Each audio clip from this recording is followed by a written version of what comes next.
Everybody, welcome into our special New Zealand Cup night for the Greyhounds preview show. We've got so much to talk about, 3 Group 1s on the program, so that means I get to welcome in Andy McCook and Mark Rosanowski. And Andy, this is a race that we always talk about. It throws up such good fields, and that has been the case again this year. But also another story with the Heasel going for 7, and then the new kid on the block for Gina Fahey. Yeah, it certainly is a pleasure to be here again for another Cup show. And as you say, if we turn the clock back 6 weeks, we're saying Heasel looks like he's winning his 7th Group 1. He's probably going around here at $1.50, and he's got the New Zealand Cup sewn up. But then last week, we saw the dog they've been talking about for a few weeks turn up in One Hot Bandit, Rosso, and he was sensational. He certainly was, and yeah, that makes it special because all of a sudden we're looking at a whole new thread. We're starting to watch videos from Albion Park over the 710 metres, so we'll chew over that form, as well as talking about the phenomenon that is Heasel Go, who's been spectacular to date. And then we throw in a dog like Blazing Master, and he's not an afterthought because he's in his 12th Group 1, he's won 2 of them as well. So again, a story around every greyhound, every trainer, every connection that's involved in all 3 Group 1s, and indeed it's always just a pleasure, I think, for anybody to have a runner in on Cup night with the Premier Stakes and the cards that we get these days from start to finish. It's top racing. Oh, it is. It's an incredible program. So let's have a look what is coming up for us to sink our teeth into. And we'll be starting with the all-important weather. What will Mother Nature be doing on Cup night? The wind can really play its part. We've seen that in the previous years. So we await with bated breath to see what we'll be getting on Thursday night. An all-in-depth look at the runners in the New Zealand Cup, including that boy there, Heasel Go, one of your favourites, looking for his 7th Group 1. Matt Roberts will be joining us to talk about his chances, including the favourite for the stayers in Chief Dribble.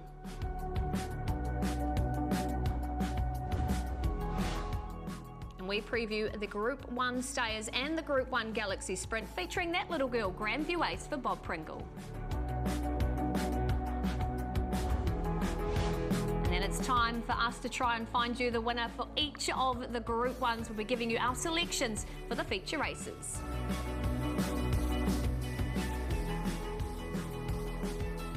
That's what's coming up on the show. It's time for us now, though, to take a look who's taking the money in the Group 1 Springston Hotel New Zealand Greyhound Cup. So let's take a look. We do know that Heasel Go was one of the favourites leading into the race, but One Hot Bandit, as Andy's already mentioned, had so much talk about them. Now, they're both joint favourites at $2.20, Andy. Did you see that happening?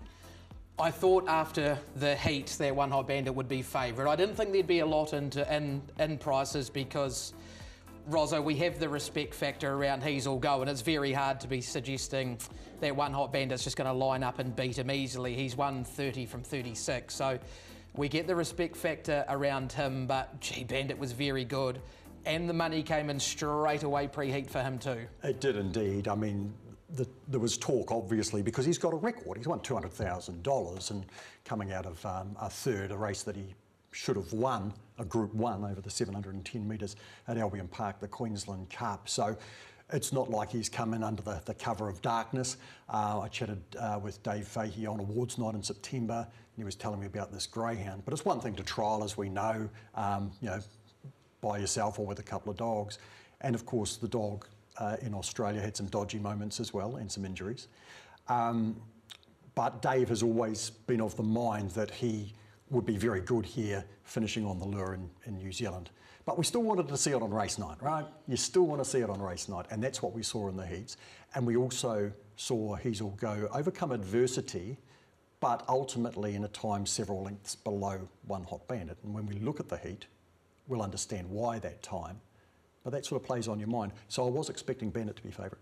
Okay, well, we will be going through those heats very shortly, but let's have a look at the all-important weather, because it can certainly play its part. In most years, we've had good weather. We have had some torrential rain, though, in the past as well. The year Penny Mac did win the race. Showers are developing according to the forecast this far out. Of course, it's Monday. Northeasterlies, a low of 14, a high of 23. So at least it looks like we're getting some warm temperatures, would be nice. So can get chilly. That wind, though, Andy, as you know, can really play a part.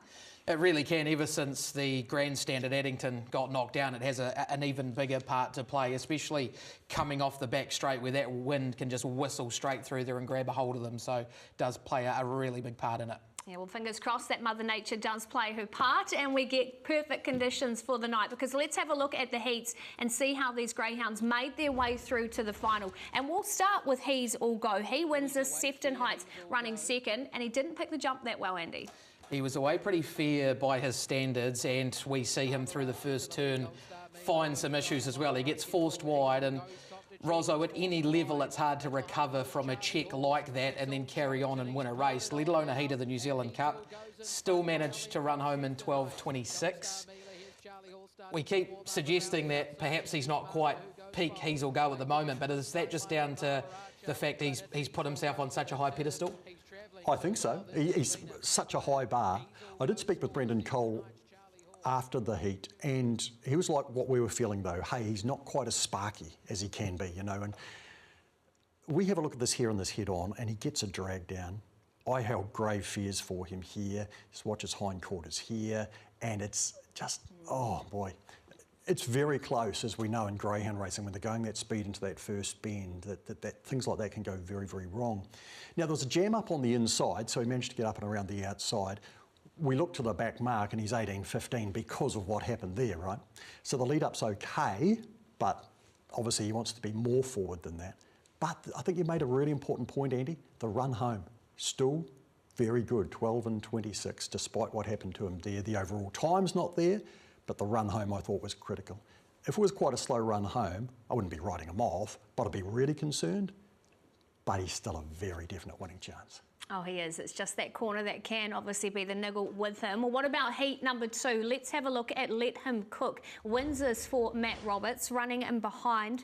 It was a dog that didn't make the field, currently on the ballot, but this was a really nice performance. And what he can do as well, Rosso, he can get forward, Let Him Cook. Oh, look, he can. And look, this was a fresh up run, although he'd come off a fast trial. But I saw this dog defeat He's All Go in a heat of the Wanganui Cup, and you're just hoping that that's going to happen the following week for the team, Steve Hurd and Matt Roberts, and it just didn't. If the final was a month after the heat and he could go in fresh again, I think it'd be a rip-roaring chance. We're going to have Matt on the show, and I'm going to be asking Matt, what is the sign that we can see on the track that says this boy's going to do it tonight? Because, man, he can be rocks and diamonds. This was diamond. His heat of the Wanganui Cup was diamond. I hope the final's not a rock this time. What do you think, Andy? You think it might be? He's just one of those dogs who, every time he goes around, I just write who knows in the form line next to him, because you just never know when he's turning up, which is the hard thing about him. But with the exception of Sinead Bale to his inside, who can lug away from the inside, the map from the outside is just so good for him. There's no pressure on him at all. One Hot Bandit looked to run straight in the heat. We know He's All Go, can use up a little bit of track. So he probably gets the run he needs. Okay, well, and what about this runner? Another for the Coal Kennel. Let's have a look at Johnny Football taking out his heat. Again, he jumped really beautifully here. And once you've got a dog like this freewheeling out in front, Andy, you know he's got that strength too. And he actually handled Addington track really well that first bend. He did. He's a nice dog, Johnny Football. And his racing style kind of moulds himself to running Addington really well with that strength we know he has. Runs the bends really clean as well. Rosso, we talk about the run home times. He's run home in 12.29, so He's All Go's run home half a length faster than Johnny Football was able to do, but comes up with a wide draw with a bit of speed underneath him. It's not going to be easy. Cole Kennels were thinking if he draws low, he's a very real chance of winning. He's made races before where he's finished in Group 1s behind He's All Go. The New Zealand Futurity, the Waterloo Cup where he was dead stiff. He's really made an impact, hasn't he, coming to New Zealand? But this track does suit him, as you say, Andy. He's 2 from 2 there, and the other one was on the undercard of the South Island Champs, and that night I thought he was the equal, if not better, run than He's All Go on the night. So, yeah, if he'd drawn closer in, I think he'd be a real threat, but he still does stack up quite nicely in this field. Yeah, he really does. And it wasn't that long ago he was putting up a sensational time at Monaco as well, beating dogs like a Pawasuri by nearly 8 lengths. So he's in great form. As we move on to another heat, let's have a look at the Jean and Dave Fahey runner here in Bandit Dan. He beats Sinead Bale. Now, again, this is quite key, Andy, because you'll see Sinead come away from the rail and draws the inside, and Bandit Dan just gets that beautiful gap through. She was able to just make the race for him, essentially, because he's not fast initially. His second phase burn is very, very good. I don't actually mind him in the middle of the track. I think his draw for the final is okay. You'll see in the head-on he doesn't really want the inside either, but Sinead gave him enough room to be able to bustle through and get the job done. 1784 up the back though, Rosso. He's a wee way off a One Hot Bandit or even a Let Him Cook, and we know He's All Go capable of faster as well. So needs to lift a touch for mine, but he's very tidy in his own right. He is. He's definitely number 2 of the Bandits in the Punters HQ team here. And he's just going to need a whole lot of luck, and it's just kind of hard to picture how that's going to happen because of the dogs that he's almost certainly going to be parked outside at the first bend. But all of these dogs earn their way in, don't they? Sinead Bale, what was it, August, I think, she won her maiden in 31.07. She's come a long way in a short time. She has come a very long way. And then what about this dog? Well, he's now the joint favourite, One Hot Bandit for Jean and Dave Fahey and Blazing Master. He's always making these Group 1 finals, and that's been the case again. But Andy, what a statement, 29.92. And to do it after being away averagely as well, his first few strides very plain. Again, a dog who's just showing sensational second phase burn here though to work his way between a field, grab the lead. 17.70 off the back, home in 12.22.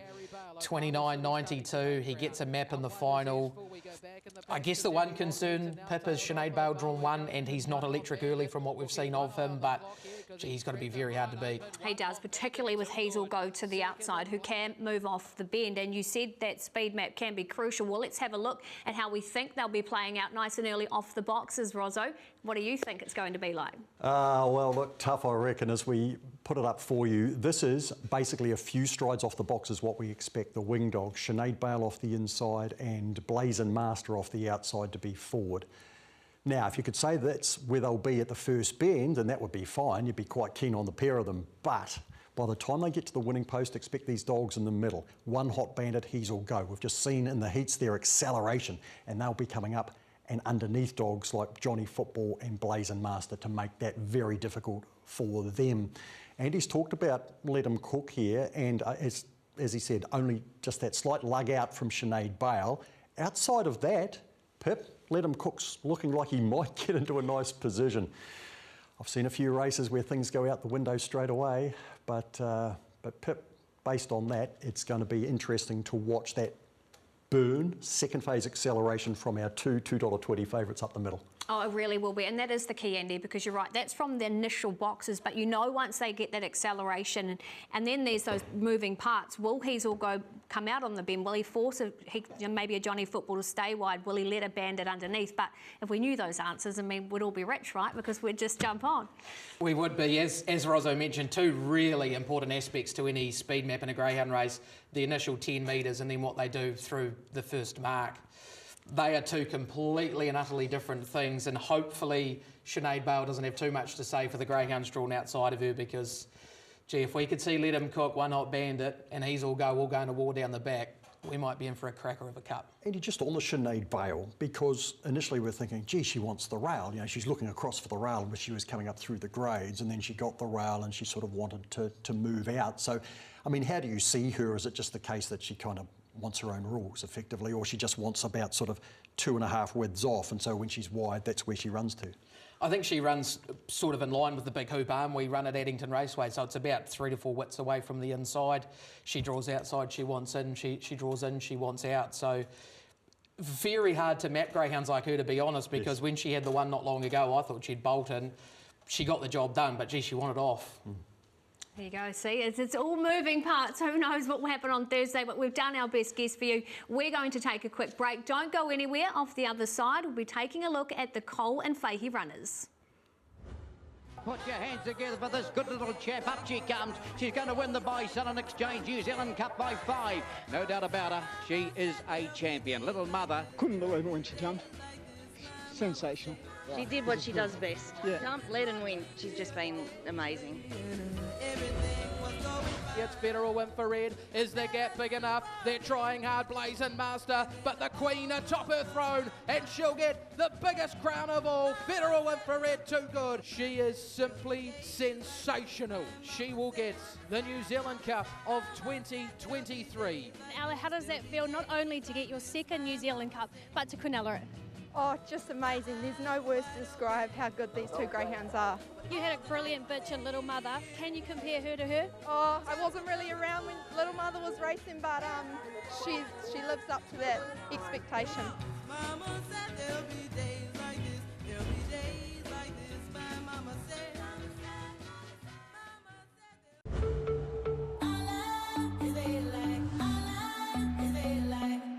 Winsome Show's got on the bunny. Winsome Gem chases. Back we go. Kakama round the outside, running on here is Thrilling Louis. Back we go to Winsome. Blitz up they come though. Winsome Show in nicely. Southern Trust New Zealand Cup tonight, and 6 Winsome Show, trained by Jen and Dave Fahey at Belcare. On the corner though, American Warrior nicely clear. Power Shackley running on, but in front and clear American Warrior in the Cup of 2016. This favourite has kicked away to score nicely. Absolutely sensational, this fella, and he's done it again tonight, hasn't he? Blistering to the back. Yeah, it was. I think it was pretty fortunate to draw, and he really used it and powered away.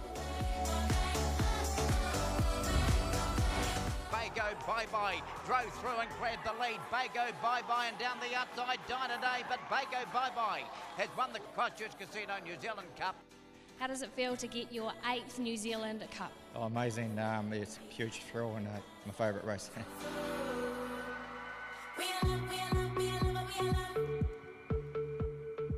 Yes, they have an incredible record, don't they, Jean and Dave Fahey, when it comes to the New Zealand Cup. 10 New Zealand Cups into their record. But then what about the Coles? They just dominate all the time in the Central Districts. We've got a real story here with these two trainers.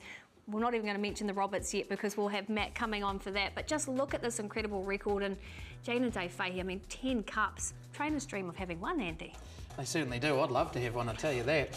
The Cole team have been unbeatable in the CD for a long time, and their stats are unbelievable.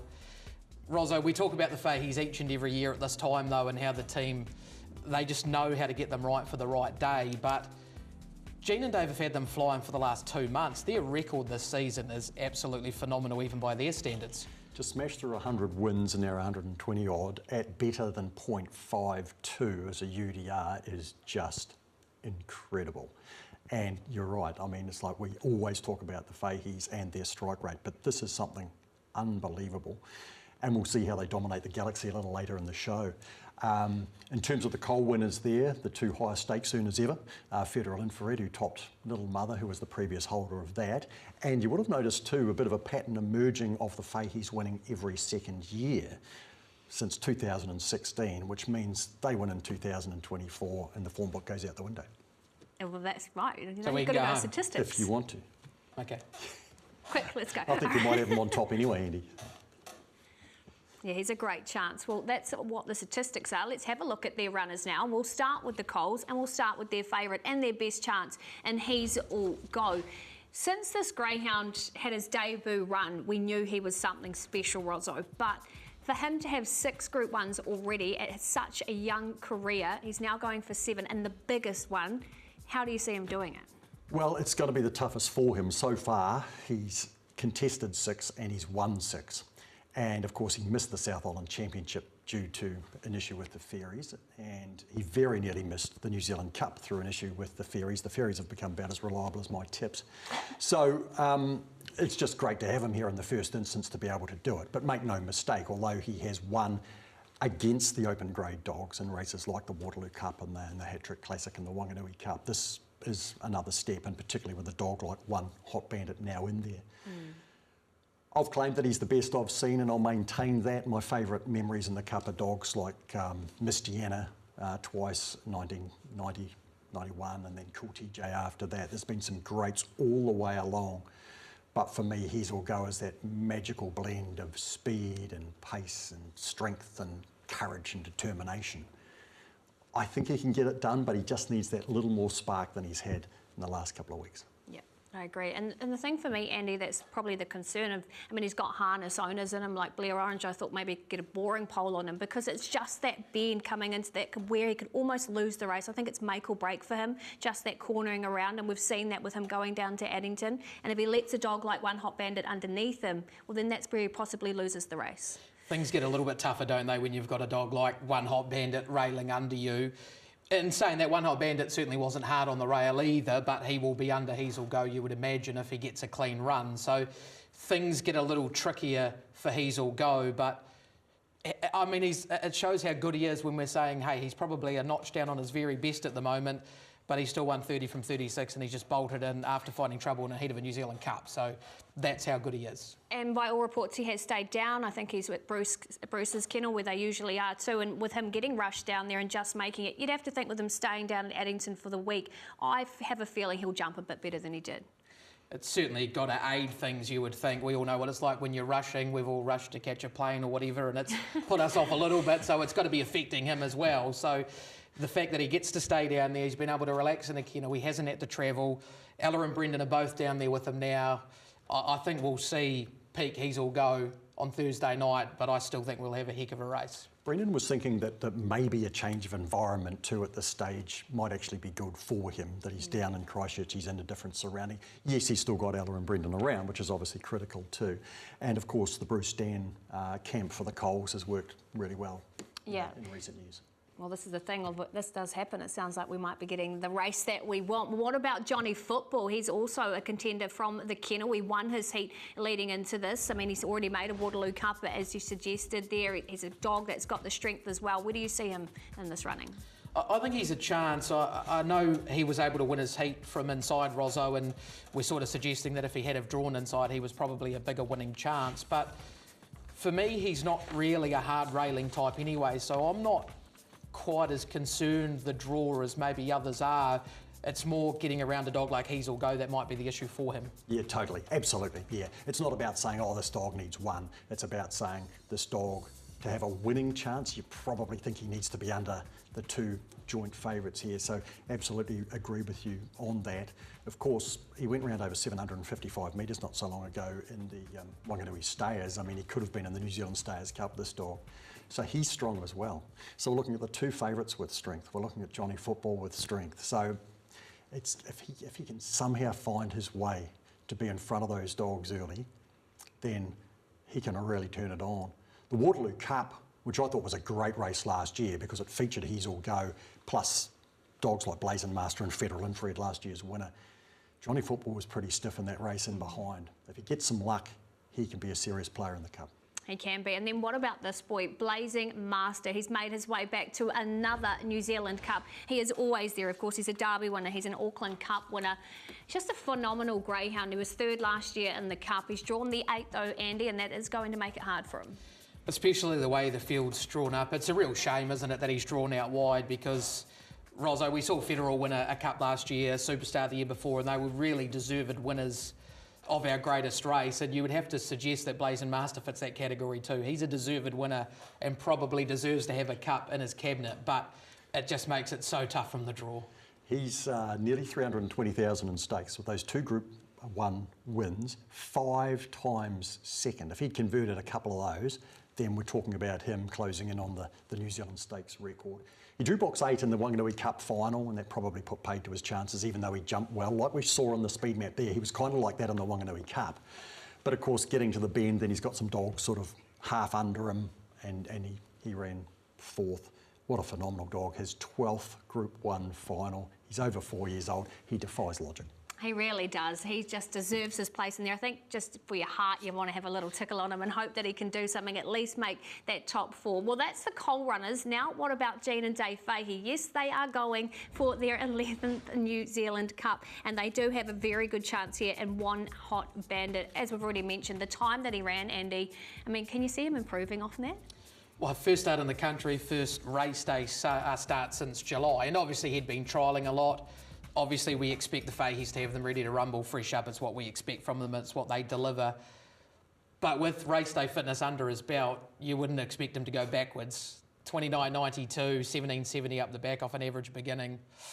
I think all the people that were pulling the coat saying he can win the Cup, I think they've nailed it. Yeah, no, certainly. I mean, the thing is, basically what we're saying is if he doesn't receive bad luck, I mean, he's clearly the dog to beat. Now, I think He's All Go has the potential to pull out a sub-30 at Addington, but he hasn't done that. And we're saying sort of in the last couple of weeks he hasn't been quite as sparky because he set the bar so high initially.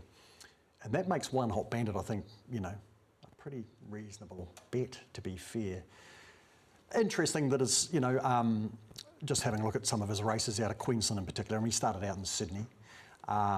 In Queensland, funnily enough, he's been tussling with a dog called Fahey's Magic, which is kind of appropriate, isn't it, given where he is now. Punters HQ, Joe Lanuti, they've been trying to win our big races. They've got Bandit Dan there, and they probably thought that was their lot up until a couple of months ago. So to have One Hot Bandit here to challenge our very best, I think is, yeah, terrific. So the Fahey's, got to say, number 11, looks ominous. It does, and you're right, he's got strength as well. He's won over the 600 metres, he's run over 700 metres, he's got speed. He's very similar to He's All Go. We could get, I don't want to say match race because there's 6 other dogs in this field that deserve to be there, but we could see something leading into the home straight. Well, let's see what kennel representative Katie Wiley had to say. Mark Cookson was on track for us, and he just put it to her that he's been trialling well, he's been the talk dog, and he showed that tonight. Yeah, we're thrilled. I think he jumped really well. I haven't watched the replay yet, but he just put himself in the race and he was, yeah, off and gone. What an absolute explosive time around here for the 5:25. Yeah, I think there is some improvements to come yet. Well, that's big news because now has to go and face He's All Go at start number 2 in New Zealand. Yeah, I think the box draw will help him there. Yeah, that box draw, what do you make of it? Gets box 3. Yeah, I think he'll like it from there. Tonight he seemed to run his line, so... There you go, that's what Katie was thinking about One Hot Bandit, and that he might have improvement. As we move on to another Bandit, Bandit Dan, this one as well for Punters HQ, was a winner of the heat. He's been a dog that's, again, pretty much come through the grades quite quickly since coming here to New Zealand, Andy. What kind of chance do you give him as a winning prospect? I think he'd need a whole lot of luck to be winning. He's a greyhound who's not electric off the lids, then burns into a race very quickly. But he's also not very strong at the business end of his races either, Rozzo. So if he gets a One Hot Bandit or a He's All Go right behind him, he's run home in 12.37 compared to sort of low 12.20s for the others. So things get a little tricky for him. I think he'd need a lot of luck to win, but he does have speed to run a place. Yeah, look, indeed. Look, he made the South Island Championship final. He finished 6th there, and to be frank, I'm expecting similar. OK, well, let's see what Katie Wiley had to say about him. And again, Mark Cookson just said that he went great tonight and he made the final. Yeah, he loves the rail, so box 1 definitely helped. Box number 5 in the final. What about your chances there? I think if he can get to the rail, he's a really nice, strong dog. So, yeah, if he comes out running and he gets down to his rail, he could, yeah, be a top 3 chance. OK, and now let's move on to the last of the Fahey chances in Sefton Heights. Now, he was runner-up in his heat. He comes up with box number 7. He had box number 8 in the heat. Firstly, what do you think about him from the draw? I don't mind the draw, but I think the bookies have got it right. He's $26. He's quite clearly the outsider of the Fahey chances, and I think he'd need a lot of luck to be featuring. I think he'll start double that quote, won't he? Seriously. I mean, he's a lovely dog. It's funny, at the end of his career, he's starting to get the Group 1 vibe because he ran 3rd in the South Island Championship, so he's got a Group 1 placing to his name quite recently. And now he's into the New Zealand Cup final, and you're always a runner's chance if you're there, but it's hard to paint a picture for him. Yep, as we say, you've got to be in it to win it, and Sefton Heights is certainly in it. Well, we're going to take a break now. Don't go anywhere. Off the other side, it's time to talk to the Roberts team. Matt Roberts joins us. It doesn't feel right. Floating around in limbo, but we can't go. I don't care. Yeah, I quinelled it with my old man Craig. He trained Dinah Vickers, of course, and I run a gallant second with Corbin Britt. Dinah Vickers in 2015, he got the chocolates. I think he was one of the shortest favourites for a very long time, and I was only a young fella back then. Actually got the privileges of boxing him, which was a bit of a nervous wreck. The Christchurch Casino New Zealand Cup for 2015. Corborn Brick. Here's Dinah Vickers. He's stretching out brilliantly. He's got home to beat Corborn Brick. You want me down on earth, but I am up in space. You're so damn hard. A Power Superstar was coming around to the final bend. He had 3 dogs in front of him, and then the gap just opened up, and I just couldn't control myself, and I was just yelling, "Go Bruno," the whole straight, and you can hear me on the replay. Power Superstar looking for a gap, then Hometown Hero on the corner. Oh, Power Superstar, he's a superstar by name, he's a superstar by nature. The Fahey's get their 10th cup.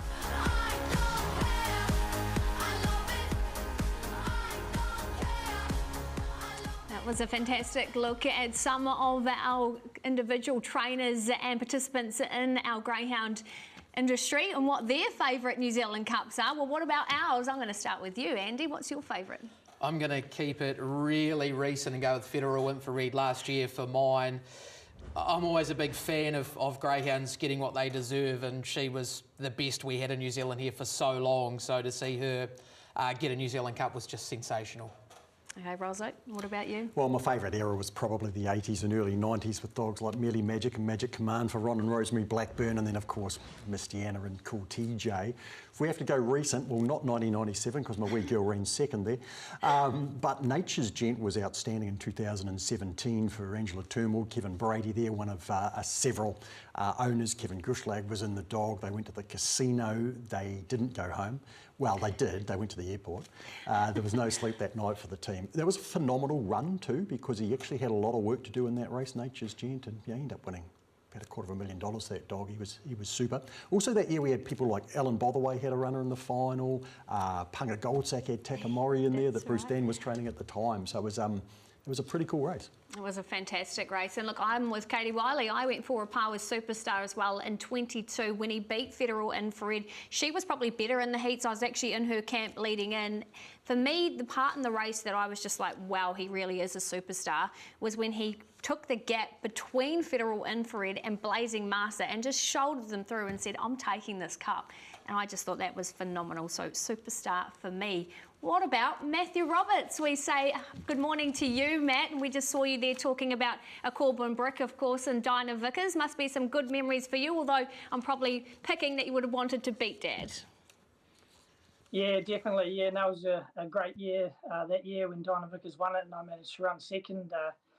Sort of led him a merry chase, but he was far too strong in the finish. Okay, well, you've got Let Him Cook in this year's running, Matt. Firstly, what do you think he's going to do off the boxes? Oh, look, you never really know with this dog, to be honest, but he can pick the jump and go at times, and that's what we're hoping for this Thursday. Man, talk us through the map that you see on paper, because obviously you've got the old man drawn inside of you with Sinead Bale, who likes to take a little bit of a step to the right. Do you see that being any issue for your boy?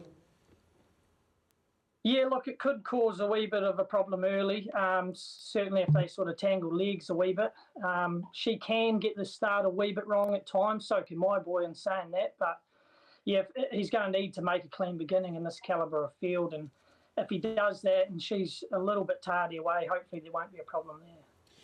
Matt, talk to us about what he's like as a dog to train. Obviously on the track he's a little bit of a nightmare. He doesn't always turn up, but what's he like around the kennels and what's he been like this week? Yeah, he's not a bad dog to train. He's a pretty noisy bugger, so he lets you know he's there all the time. But, yeah, the main issue with him is just trying to get, you know, his best performances out of him week in, week out. He certainly has got a huge engine, and when he decides to use it, he's a very capable dog. Matt, I was suggesting to you over the weekend that maybe if this race was in a month and you could go in fresh again, that he might be a better chance. Is there something that he shows you on the night that gives you an indication of whether it's an on night or an off night with this dog? Look, I wish there was, but to be honest, no, not really. He, as you said, he's gone a couple of really good races in a fresh state. You know, just sort of, it all boils down to that beginning, and if he gets it right and he can get out of trouble, you know, with not much pressure on him early, that's the key to him. Okay, well, we love to get a trainer's insight. So what's your gut feeling, Matt? Do you feel like he can make the top 3, top 4? Do you feel like he can actually win this race? Yeah, I definitely feel he's capable of winning this race. He's going to need a few things in his favour for that to happen. First and foremost, making a clean start. You know, if he does that, his map, and he misses the one dog early, his map looks pretty good. So, you know, he was real impressive in his heat, and if he can back that up and you know, do things as well this time round, he's definitely a winning hope. Okay, well, we wish you the best of luck. Stick with us because we're now going to take a look at the Group 1 stayers. We do have the favourite and Chief Dribble as we take a look at the market. Now, $1.30 did open at $1.35, so very skinny, Andy, but we could pop him through some multis. I think he might be the value of the night actually at $1.30. I'm not sort of surprised to see him shorten in from $1.35. I think he was probably $1.40 and then the draw came out, and now I think he's probably deserves to be closer to $1.20, to be honest. It's pretty hard to see him beaten. Okay, well, let's have a look at his heat and why he is so short. That's him in box number 2, leading here. Matt, did you expect this from him, to jump like this and head out to the front? Yeah, that's the way he likes to run his races, and the way the draw panned out there, he looked like he was going to be able to get the lead early, and that's sort of what happened in the end, although Blake did keep him honest over the first 300 metres. So, you know, this final has got a few dogs in there with a good turn of foot as well. So, you know, he's going to need to be on his game and do everything right early again. Matt, just talking about sort of the back half of this race, probably the surprising thing, No Defence slightly faster through the sprint journey, but your boy seemed to have strengthened up a little bit. He ran home in 12.99, considerably faster than the other heats. So that must fill you with a fair bit of confidence going into the final. Yeah, I think that was actually his best run home to date over the 700 at Addington. I could be wrong, but I feel like that's the first time he's broken 13. So probably a little bit disappointing on what he did over the 295 time-wise, but he has trimmed up a wee bit, and so maybe a little bit of that's due to that. He's a bit stronger at the end, but lacking a little bit of the speed he had. So we would like to sort of get 0.3, 0.4 of a kilo back on him for the final, because I think the key to the final is to be out in front. Matt, he's only been beaten once in 7 starts this course in distance, and that was in the national distance, and it was by No Defence, who's a race rival on Thursday. What did you put it down to that particular night when he did get the better of you? Yeah, I think on that particular occasion, the track was really heavy going, which didn't really suit my boy. Also, No Defence, you know, he's a great dog in his own right, and he's got a lot of pace, so he just likes to hang off the rail a touch at times, and, you know, it's very hard to try and work around a dog like that. And Chief Dribble, he's also, you know, he's not bulletproof. If he doesn't lead, he can get a little bit awkward trying to make his way around runners or underneath runners. So on that occasion, he just couldn't quite get around him early, and yeah, and he was just a wee bit too strong in the finish. Just before we move on to the other heat, Matt, what was his recovery like? Obviously, with him running home so well, is he a dog that recovers really well and probably gets better with racing? Yeah, his recovery is huge. Every time, you know, I travel him away after the silver collar, I'm just amazed by how well he bounces back. So that's always been one of the best parts of his, best parts of his arsenal, I suppose you'd say. But yeah, his recovery rate, even with the travel and that, he bounces back amazingly. Okay, well, let's have a look at one of your main rivals now. Let's take a look at No Defence winning the other heat for Gary Cleve. And this is a dog that has been thereabouts, as Rozzo's already mentioned. Leads this race as well, Andy, and actually went quicker than Chief Dribble onto the sprint sectional. He did 17.01 compared to 17.05, so there's about a half a length in it, or just over. He's a very good greyhound, No Defence, to be fair to him, and as we've mentioned, he's already been able to beat the champ on one occasion when getting him beaten in the Nationals, and he was very good leading him. I think the middle draw works out really well for him as well. He runs sort of middle track, so I think things look good for him. I think he would need Dribble to make a mistake to be beating him, but he's certainly the biggest danger. He is, and also in this was the Maestro Mojito for you. Matt, what did you make of her run? Yeah, no, he went really well. He's a little mate to let him cook. He just needs sort of things to go in his favour early, and then, yeah, as you can see there, he's hitting the line pretty good at the end. He's probably just not quite up with the big guns ability-wise, but he's made his way into the final here, so, yeah, fingers crossed he can go a good one. Matt, just talk us through what it's like training for these owners. Obviously, Steve Hurd, a close mate of yours. You've got 2 going around for him and in 2 different Group 1 finals. Obviously, Sheep, a good mate of yours as well. So does that make these Group 1s a little bit more special, training for people so close to you? Yeah, definitely. There's nothing more rewarding than winning races and making big finals for your close friends and that. And I'd just like to mention too that Steve Hurd's gran, who actually had Gracias Maestra as a pet, the mother of Let Him Cook, she's not doing too well health-wise at the moment. So, yeah, it'd be great to be able to get a result for Steve, Pam and the family come Thursday night. Yeah, absolutely. Let's hope that is the case. And just quickly too, you always have a rivalry with your brother on the track, and he's got a pile of Corbin in the final 2. What did you make of his heat? Are you worried about him at all? Yeah, he's definitely a dog with ability that could show up on the night. He was pretty luckless in his heat from memory. He took a bit of a knock around the first bend, but did really well to recover and run on good at the end. So, yeah, he's definitely the type of dog that if he gets the right sort of run, he could be a threat. Okay, well, that's a look at Power Corbin for Dan Roberts. Now, you wouldn't be surprised, but actually speed is important over a 700-metre race. So, Rozzo, who do you think sets up the speed? Is it Chief for you? Yeah, look, it is, but, you know, we've made the point that, in actual fact, No Defence was quicker than him through the sprint, but we've seen Chief Dribble run sub-17 in trials and in races as well, and he gets the inside, he gets the first opportunity, so if he doesn't make a mistake, he can obviously take advantage of that. We expect No Defence can go forward, and Blake obviously was handy in pushing Chief Dribble along. Grandview Ace, 2-time Group 1 winner, defending champion in here. Fairly easy to map her. She's just getting back, she drops the rail, she runs on, she's drawn 7. Well, she drew 8 last year. She's actually got a remarkably good record from 8, even though it's like she wants the rail. It's just a question of when she gets there. She settled 4th in the heat initially, but she just sort of lacks that pickup that some of the others do. Matt, that's our map there. What are your thoughts with Chief Dribble? If he was to be beaten to the bend, would there be an issue for you? Do you think his winning chances are done if he's not leading a lap out? Well, I wouldn't say his winning chances will have been ended if he's not in front early, but it certainly does become a lot harder. As I said earlier, he just can be a bit funny in behind dogs and get a bit awkward at times. So we definitely want to see him in front early. But yeah, it's not just as simple as turn up and win, I don't think. And there's a lot of pressure that comes with the $1.30 shot. Yeah, I certainly think there will be. He might be running through quite a few multis. Well, thank you very much, Matt, for your time. We look forward to catching up with you on Thursday, hopefully after a couple of Group 1s. Yeah, thanks very much. Fingers crossed we can get a good result. Let's hope so, particularly, of course, for the family as well with Maestro Mojito there. Now let's move on to them going through our favourite, and we'll start with Chief Dribble. I mean, we've already mentioned what he's done with the sprinting and the Ray Adcock Memorial too, so he is the deserved favourite at 130. He certainly is. So I think he's very hard to beat here, obviously, and you don't have to be smart to work that out. He's got early speed.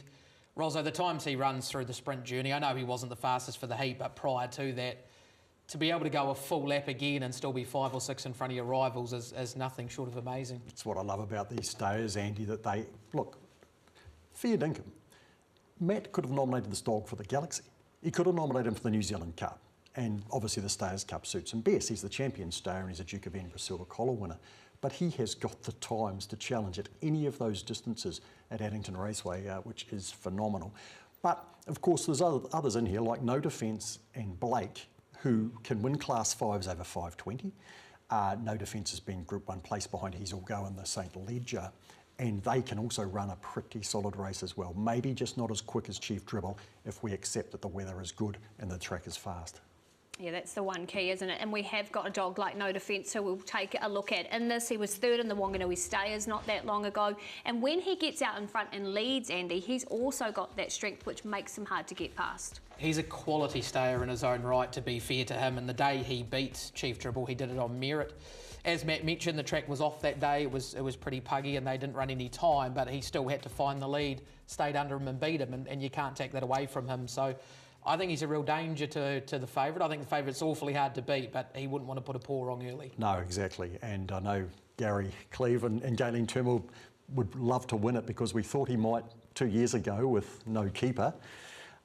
Champion that he was, but Thrilling Rogue beat him home. And of course, Matt's coming off a couple of seconds as well with Corborn Brighton, Claus and Leo. So both Matt and Gary very keen to get their hands on the ultimate prize here in the Stayers Cup. They are, and they're trying to take it away from this man, Bob Pringle, with Grandview Ace. Of course, she did take it out last year from the outside draw, Rozzo, as you mentioned. She's got box 7. But the one thing with her is she's now coming up against two dogs that have speed and strength, and she's just a little girl that'll pop out the back and just stay all day, but she just hasn't got that early pace, Andy. She hasn't, and that's a real issue for her, obviously, if they're running really quick out in front. And Rosso, we kind of saw it in the heat as well, where she got a fair bit handier than we usually saw her, and she was a touch fresh for that. But through the middle stages, she got burnt and was finding the line very well, but she can't afford to be giving a Chief Dribble a head start. No, and so you think that for her, she kind of needs those dogs up front to tangle, right? A Chief Dribble and no defence going each other, a little bit of interference coming along, a Blake into a Chief Dribble early or something like that so that she can capitalise. She's a wonderful dog. She's over 4 now. And she's been really effective at hat-trick, and she beat Chief Dribble up at hat-trick there in the Group 2 Stayers recently, where he finished 5th, and she came along the rail as usual and beat Opawa Corbin, who's another dog who we should respect in here too, at least in terms of being a place getter. But GVA could go back-to-back, that'd be phenomenal. Quite interesting, her record, she's only won 2 out of 13 this course in distance, but of course she's always running on into the placings. Yeah, well, she knows when to win the big ones. There'll be tears on the night if that does happen. Let's see what her trainer had to say on Thursday night. Bob Pringle and Mark Cookson just asked him if he was confident leading into the night. No, I wasn't really. To be honest, I was quite anxious about it because there were some smart dogs from the Evans kennels with a better time, one of them, than Chief Dribble. And this dog hasn't been able to get a race for 32 days. So I was anxious, to put it mildly. So that 32 days off the scene, she obviously needed the run tonight, and she's been able to qualify. Yes, absolutely. She did need the run tonight. And of course, I'm delighted that she has qualified. Absolutely chuffed. So she can improve on that now going into the final. Well, I believe so, but much will hinge on the draw for her. Although, to be fair, most of the punters know and the followers know that she can drop back and weave her way through, and if she finds the rail, then she's in a happy place. Yeah, she certainly is in a happy place down by that rail. Another contender we've got to talk about is Blake for Gina Day Fahey. They've got a runner in all 3 of the Group 1s, or multiple runners in some, but this greyhound drawn beautifully, Andy, and he really did stick with Chief Dribble. He was really good through his heat, to be fair to him, and he's already been a winner over the journey. Handy enough time. He's young, he's got a pretty bright future in front of him. I actually think he's a really decent chance of running second here if he can get onto Chief Dribble's heels again and stay under no defence early. I think he'll be in this for a very, very long way. Yeah, certainly hard to argue with anything you say there, Andy. I mean, in the end, it was 5.5 lengths because Chief Dribble pulled away in the straight, but it was a really good effort from Blake 3 starts ago. He's beating some really good dogs like Caterpie Bale. Again, he's another dog, could have gone around the New Zealand Cup and made a final. So, again, you'd think with the Fahey's, obviously, One Hot Bandit I expect to start outright favourite in the Cup. They dominate the Galaxy numbers, and of course Jerry Kohler as the favourite there. This might be the one where they have to be either side of the winner on the dice. And that's still a maybe. Let's see what Katie Wiley has to say about Blake. And again, Mark Cookson just said to her how well he went. Yeah, so proud of that run. We thought we might need it. So, yeah, we thought we'd be stoked with top 4, and he's managed to run second to Chief Dribble. And the challenge is down now for next week. You think Blake can handle the challenge because you've got to face the likes of Chief Dribble again? Yeah, I think so. He's a natural stayer. So, yeah, we'll work him up during the week, and I think he will only take benefit from tonight's run. Drawn box number 2. What do you make of the box draw? Stoked with the box draw. There you go, loving box number 2. Well, that is our preview of the Rose and Thistle New Zealand Stayers Cup. Time for us to take another break on your Greyhound special. Off the other side, we'll have a look at the Galaxy.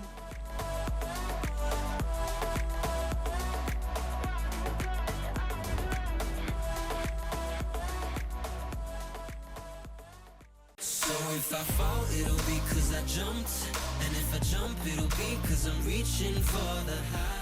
Welcome back into our special Greyhound preview. We've already touched on the 2 Group 1s over further, of course, 525 metres and 700. Now let's drop back to the sprint trip for the Galaxy, the Group 1 sprinters here. And you can take a look at the market. It is race number 6 on the night, the Suck It Up Limited Galaxy. And your favourite, Jerry Kohler, the track record holder, at $1.65 from Opawa Marsh at $3. They got that market right, Andy?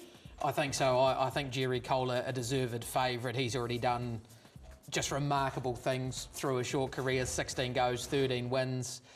Rosso, he's lowered the track record on 3 occasions. He's got this ability when he's on to really fly the lids too, with a 5:51 opening to his name on more than one occasion, which is the fastest first split we've had at Addington since we've been back there. So with a draw, that really helps him as well. He's a remarkable, remarkable young animal. He's just turned 2. It's amazing. And you know, he's not completely out of it, as we see here, if he jumps midfield, which is crazy. You don't want to be doing this in the final. He's taking a bump there. He's taking a bump there. That's Opawa Barnes all over him. All over him there. Yeah. So phenomenal for a dog as young as him, for that speed. And oh, look, he's clearly the dog to beat. If he jumps like he can, then things can be very easy for him. This is interesting, Andy, with very rarely off the inside here, and Opawa Hazel came off the ballots, made the final here for Jason Dunn, who had Opawa Fat that ran 3rd.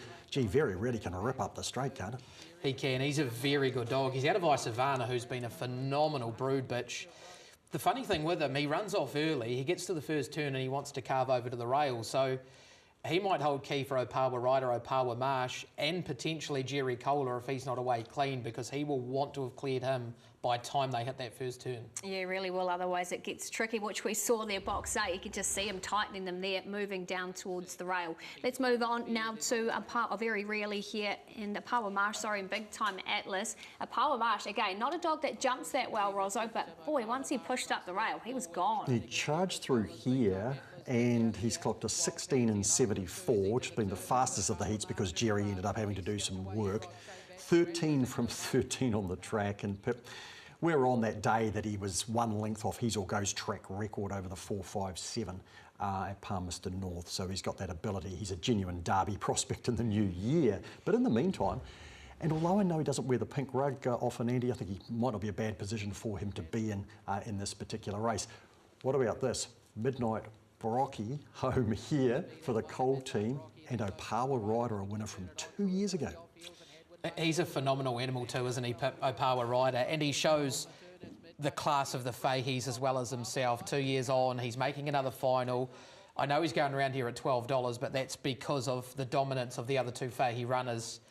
He's a realistic hope if he can come out clean, which he did 3 and 4 starts ago, running times that could win this race. Oh, he did, and of course he's by a New Zealand Cup winner, an American warrior. He knows how, and he's got that speed, but he's also got that strength on his side. So Jean and Dave, they have such a good hold in this race. What about the speed? I know it's crucial in the others, but when it comes to sprinting, Rosso, you know box speed is so crucial. It absolutely is, but I've seen some galaxies where the winner has jumped last and looped trouble. Now, initially off the boxes is what we're looking at here, and Jerry Kohler has got the fastest splits ever, well, since, you know, we've had the new situation and set up at Addington Raceway. And Andy mentioned that, and that's why we're thinking that Jerry Kohler, even though we've seen him in a semi-final have to come from the midfield, that he gets forward here.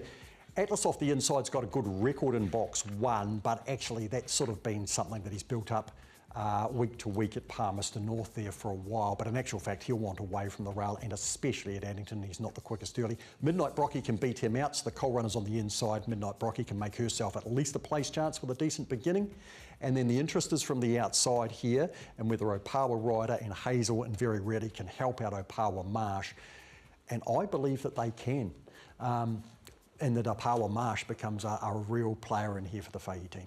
Yeah, well, I thought it was the opposite, where I ended up going Jerry Kohler over Marsh purely where I thought Very Rarely could be the dog to help out Jerry Kohler, but only if it's Jerry Kohler jumps well and gets in front of him prior to that bend, Andy, because otherwise I'm probably going like this and hoping that it's Marsh. Yeah, I agree. I've got Jerry Kohler on top as well. I think the things he's done are remarkable, but when we're talking remarkable, what Marsh has been able to do over the 295 at Addington is just that. He has won from positions that Greyhound should not be winning from. He's had big dogs like Dispute or Not lugging all over him early, and he's found a way to shoulder them off and get the job done. And we saw it in that heat off box number 1. He's had 3 goes off the 7. They've all been very good over the 4.57. He's got to be a danger. No, he certainly does, and I think he's a very big danger. And the Fahey's, they've won this twice, so not quite the success that they've had in the Cup, but man, at the moment, and you talk about Isavana and members of 2 different litters in here at Isavana, and I don't know how many wins she's racked up for the Fahey's, but man, it's incredible. She is incredible. Well, someone's record's going to go down because Marsha's been unbeaten. So maybe it's the day he goes down to Jerry Kohler. What about you, Rosa? Let's get selections. Who are you with in the 3 Group 1s? Look, not very exciting, to be perfectly frank. I'm looking for the Fahey's 11th New Zealand Cup winner with One Hot Bandit. As much as I love He's All Go, and I wish the big syndicate well, and I will be cheering him very loudly, but if I have to put my money on a dog, it'll be One Hot Bandit. A Power Marsh in the Galaxy Sprinters I've just mentioned, and it's hard to go past Chief Dribble, but you're not getting a lot of, well, actually, it's Andy's value better than Knight, so yeah, I'll go with those 3. And if people want to be really conservative, a Power Marsh top 2 into a multi with the other 2 to win, I'd be happy enough. Like it. What about you, Andy? I'm going to be even less brave, to be honest. Jerry Kohler in the Galaxy, for me, I think he comes up with a draw he can use. One Hot Bandit, just with the way the map plays out, for me, I think he becomes very hard to beat. In saying that, I would love to see He's All Go win the New Zealand Cup. We talked about it earlier, dogs who deserve a cup. Well, he's been so dominant here for the last 6 months that he deserves to have that cup to his name. And yeah, value of the night in the Stars race for me at $1.30. It's not often you say that, but $1.30, I think you can run him through your multis and only bad luck beats him. Yeah, I agree. Well, you must just leave Andy's selections there because I've got the exact same. I'm going for Jerry Kohler in the Galaxy. I just think he can refine that form and hopefully very rarely does his job and just pays buffer for the rest of the field out wide. One Hot Bandit for me too. I made the mistake of going against Jean and Dave Fahey in 22. I'm not doing it again. And the Stayers Cup race number 10, yep, Chief Dribble for me as well. And that does complete our special Greyhound preview show. Make sure you're tuning into all of the action on Thursday night. Of course, Rosso, you'll be joining me in the host chair next door. And of course, we're looking forward to more wonderful commentary. I mean, you've set a high bar there, Andy.